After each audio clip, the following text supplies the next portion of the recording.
Hello student, ज्ञान orbit में आपका स्वागत है। आज हम एनसीईआरटी क्लास 7 के साइंस बुक के चैप्टर 2 न्यूट्रिशन इन एनिमल्स की पार्ट 3 कवर करने वाले हैं। जैसे कि हमने पार्ट 1 में डाइजेशन इन ह्यूमन पढ़ लिया था और पार्ट 2 में टूथ के बारे में भी पढ़ा था। अब हम स्टार्ट करते हैं absorption in the small intestine से पढ़ते हैं। ठीक है। The digested food can now pass into the blood vessel in the wall of the intestine. This process is called absorption. देखो क्या होता है ना कि जो हम फूड खाते हैं तो वो पहले तो स्मॉल इंटेस्टाइन में आ जाता है ना। क्या होता है ना कि जब स्टोमिक से जितने भी डाइजेस्ट होना होता है वो होने के बाद स्मॉल इंटेस्टाइन में आ जाता है। अब क्या होता है ना कि स्मॉल इंटेस्टाइन में एब्जॉर्प्शन का काम होता है, क्योंकि स्मॉल इंटेस्टाइन के इनर वॉल यानी भीतर की तरफ ब्लड वेसल होता है जिसे वेली कहते हैं। वेली बहुत सारे होते हैं और अगर एक हो तो उसको वेलस कहते हैं। तो आपको याद रखना होगा स्मॉल इंटेस्टाइन के इनर वॉल में फिंगर लाइक मतलब बहुत ही 1000 आप वेसल पाओगे जिसे वेली कहते हैं। बहुत ही छोटे छोटे होते हैं, उसमें ब्लड वेसल रहता है और यही वेली क्या करता है ना, एब्जॉर्ब करता है जितने भी सारे अच्छे डाइजेस्टेड जो चीज हो चुके हैं उसको एब्जॉर्ब करता है। ठीक है।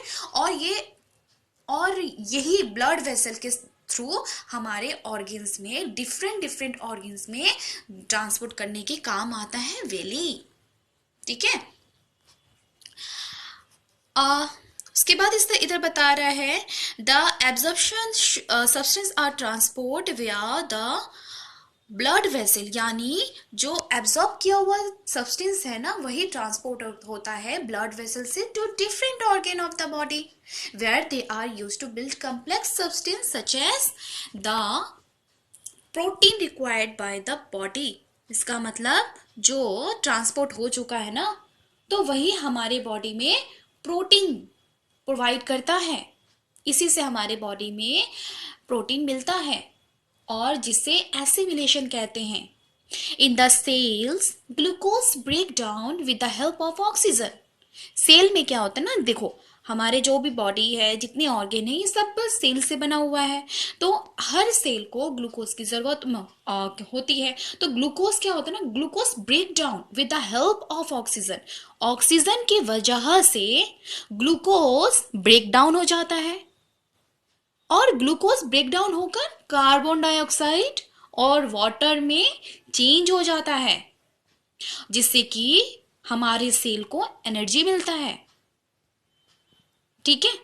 मैं फिर से बताती हूं कि जो ग्लूकोज है ना वो ऑक्सीजन के हेल्प से, ऑक्सीजन तो हम लोग ब्रीथ जो ले रहे हैं इससे तो हमारे बॉडी को ऑक्सीजन मिल रहा है, तो इसी ऑक्सीजन के हेल्प से ग्लूकोज क्या हो रहा है, वो ब्रेक डाउन हो जा रहा है, वो टूट कर कार्बन डाइऑक्साइड बन जा रहा है और वाटर बन जा रहा है और एनर्जी रिलीज कर रहा है। ठीक है। फिर क्या होता है, स्मॉल इंटेस्टाइन का काम इतना ही है। इसके बावजूद भी कुछ ऐसे पार्टिकल्स हो जाते हैं, बच जाते हैं जो अनडाइजेस्ट होते हैं जिससे हमारा बॉडी डाइजेस्ट नहीं कर पाता है, एब्जॉर्ब भी नहीं कर पाता है, तब जाकर वो स्मॉल इंटेस्टाइन से लार्ज इंटेस्टाइन में आ जाता है। अब पढ़ते हैं लार्ज इंटेस्टाइन के बारे में। The large intestine is wider. ठीक है। लार्ज इंटेस्टाइन आप फोटो में भी देख सकते हो कि वो स्मॉल इंटेस्टाइन से काफी वाइडर होता है, मतलब थोड़ा चौड़ा होता है और शॉर्ट भी होता है। 1.5 मीटर का लेंथ होता है। इसका फंक्शन क्या है, लार्ज इंटेस्टाइन में तो सारे अनडाइजेस्टेड सब्सटेंस आते हैं ना जो डाइजेस्ट नहीं हो पाते हैं, तो उसमें से बहुत सारे ऐसे वाटर होते हैं और सम सॉल्ट, कुछ सॉल्ट होते हैं ना अनडाइजेस्टेड फूड से लार्ज इंटेस्टाइन ले लेता है, एब्जॉर्ब कर लेता है और जितने बचे हुए जो वेस्ट है ना वो रेक्टम के पास आ जाता है। ठीक है। तो वही रेक्टम के पास आता है और फिर वो एक्सक्रीट हो जाता है।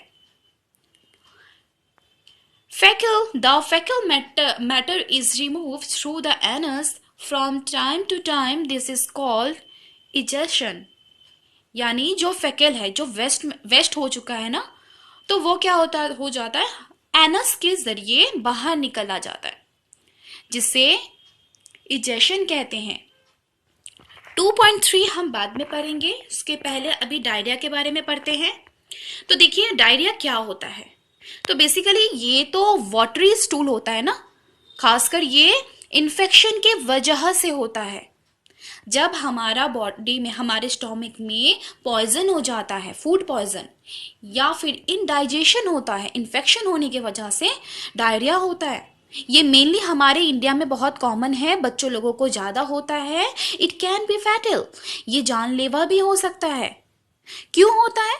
क्योंकि डायरिया में क्या होता है, this is because of excessive loss of water, क्योंकि हमारे बॉडी से वाटर और सॉल्ट बहुत ही ज़्यादा मात्रा में निकल जाता है, एक्सक्रीट होने लगता है।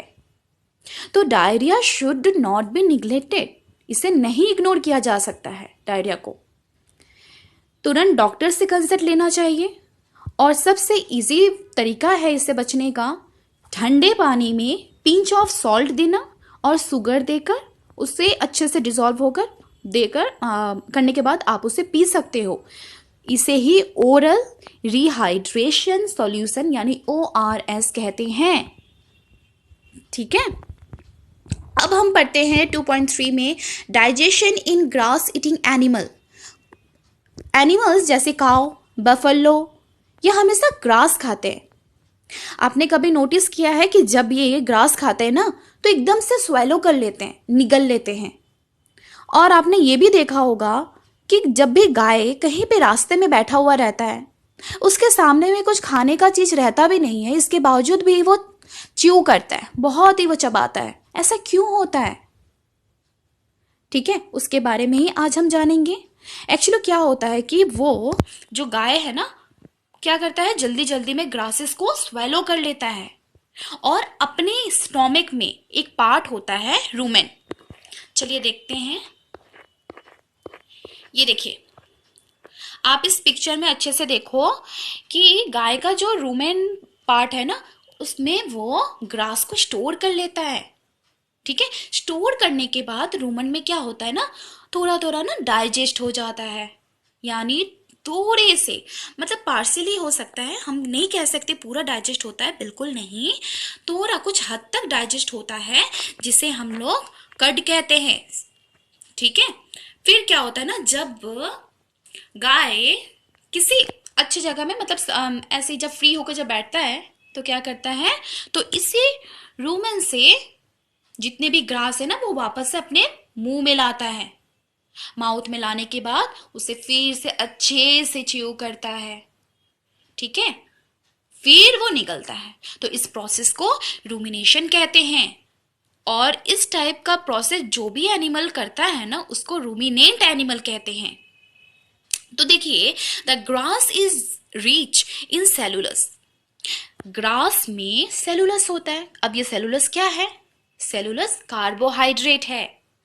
ठीक है, बहुत सारे ऐसे रूमिनेंट एनिमल्स होते हैं जैसे कैटल, डियर, ये सब सेलुलस ही खाते हैं, यानी ग्रास खाते हैं। लेकिन हम इंसानों के बॉडी में ये कैपेसिटी नहीं है कि हम सेलुलस ले पाए।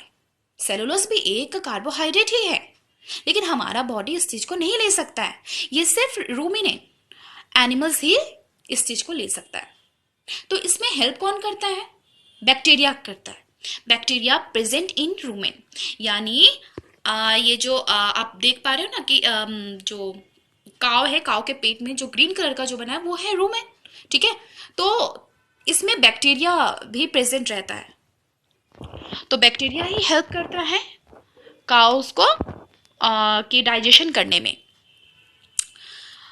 एनिमल लाइक हॉर्स, कुछ ऐसे एनिमल्स होते हैं, horse, rabbit, have large sac like structure called caecum between oesophagus and the small intestine.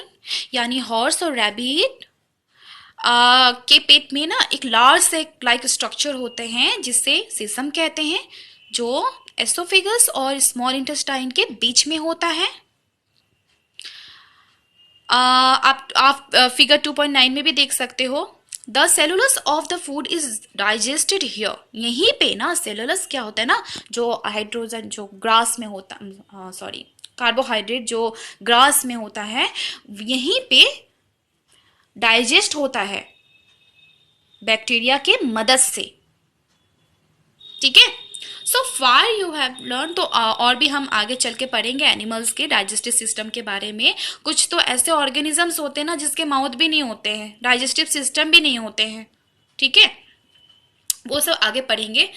तो अब नेक्स्ट पढ़ते हैं 2.4 में, feeding and digestion in amoeba. Amoeba एक माइक्रोस्कोपिक सिंगल सेल ऑर्गेनिजम्स है।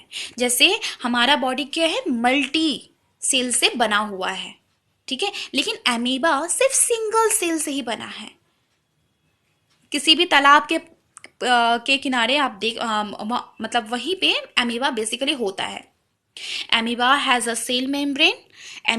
एमीबा का सेल मेम्ब्रेन होता है राउंडेड एंड डेंस न्यूक्लियर। आप पिक्चर में देख सकते हो।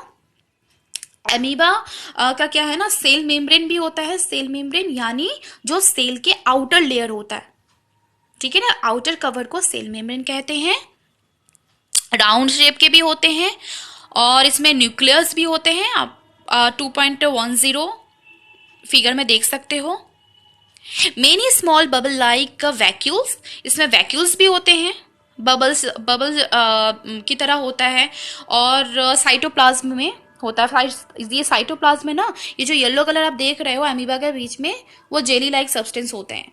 तो amoeba constantly change its shape. ये जो एमीबा है ये अपना शेप को कंटिन्यू मतलब कॉन्स्टेंटली चेंज करता है। ठीक है, और अपने पोजीशन को भी चेंज करता है। It pushes out one or more finger like projection called pseudopodia or false feet for movement and capture of food. देखो एमीबा कैसे खाता है, ये भी तो जीने के लिए इसको भी तो चाहिए। ये फूड कैसे खाता है, इसके ना फीट नहीं होते हैं, फॉल्स फीट होते हैं, जिसको सूडोपोडिया भी कह सकते हैं। ठीक है, इसके जरिए वो आगे की तरफ बढ़ता है और कैप्चर करता है फूड को। देखो क्या होता है ना कि एमीबा को एक सेंस होने लगता है कि यहाँ पे फूड पार्टिकल्स है। ठीक है, तो जैसे ही एमीबा को लगता है कि यहाँ फूड पार्टिकल है, वो क्या करता है, अपने आप को वैसे शेप में कर लेता है जिससे कि फूड पार्टिकल उसमें आकर ट्रैप्ड हो जाए। वो पूरी तरह से ना फूड पार्टिकल को कवर कर लेता है, एनगल्फ करने लग जाता है, यानी उसको कवर कर लेता है। कवर करने के बाद वो जो फूड पार्टिकल है ना, वो धीरे धीरे उसके पेट में आ जाता है। तो इस वजह से ही मतलब इस तरह से एमीबा अपने खाते हैं। ठीक है, the food becomes trapped in the food vacuoles, यानी जो फूड वो फंस जाता है ना, ट्रैप्ड हो जाता है, वो फूड वैक्यूल्स में ही होता है। Digestive juice are secreted into the food vacuole. They act on the food and break it down into simpler substance.